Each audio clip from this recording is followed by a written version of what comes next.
Vestron video number 22 comes at us in the form of Dementia 13, a director's cut. A movie that I've seen pop up over the years, and I think it's like open source movie because it's been in like a number of different things that I've seen. It's got a number of different releases, none of which really look good. It's like the first time I've ever seen the movie actually look good, and it doesn't say anything about having any kind of special transfer or any of that on it. It just so happens to look good. Of course, I seen like a treasure chest or something, treasure box Blu-ray of this like last year or the year before, and it looked kind of iffy, but this definitely blows that out of the water. And it is a director's cut, and I can't really tell you what the difference is because I haven't really paid that much attention to the times I've watched Dementia 13, because as cool as this release is, it's still not that good of a movie. Basically, the story behind this is they were wanting to rip off Psycho, or basically the style of Psycho and Alfred Hitchcock. So it went and oh heck, what's his name? Roger Corman. How could I forget? Basically, went and employed. Is it Francis Ford Coppola? Yeah, Francis Ford Coppola to direct this, and it's very Hitchcockian, just not as well done.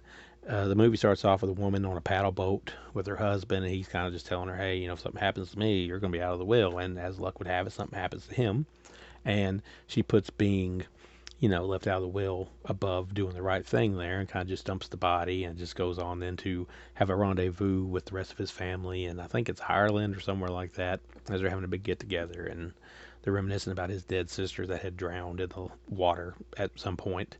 And from then on out, she's trying to do her little hustle, and while she's trying to do her hustle, a axe-wielding killer is on the loose killing people. And of course, with the psycho influence, people die first. You wouldn't expect to die first and whatnot. Uh, the biggest thing with this is like the transfer kind of spoils who the killer is before like the big reveal at the end. I guess you could probably see it coming. They try to set red herrings, and on older, lesser transfers, maybe they kind of worked a little more. But this time around, like you can pretty well tell who did it right out the gate. Although I feel like the movie kind of plays its hands and lets you know who did it right out the gate before it's supposed to anyway. And because of that, it's kind of dull. Like it starts off well. It is violent and it is pretty, pretty. I don't say gory, but there's a little bit of blood here and there, and it is kind of like good for its time. I mean, hell, this movie is from 1963, so it's a little violent for its time. Maybe a little more slasher, as like it's kind of like a slasher before slashers really became a thing, and it gets credit for that. But between like the couple of good parts it has, it really just kind of drags, and that's like the worst part of it.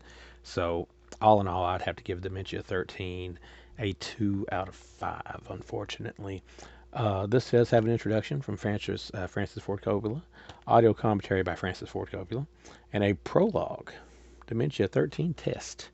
So that's what you get on this, also with the nifty little slipcases that are usually more valuable than the movies are after these things have been out for a while. But that's Dementia 13 from Vestron Video.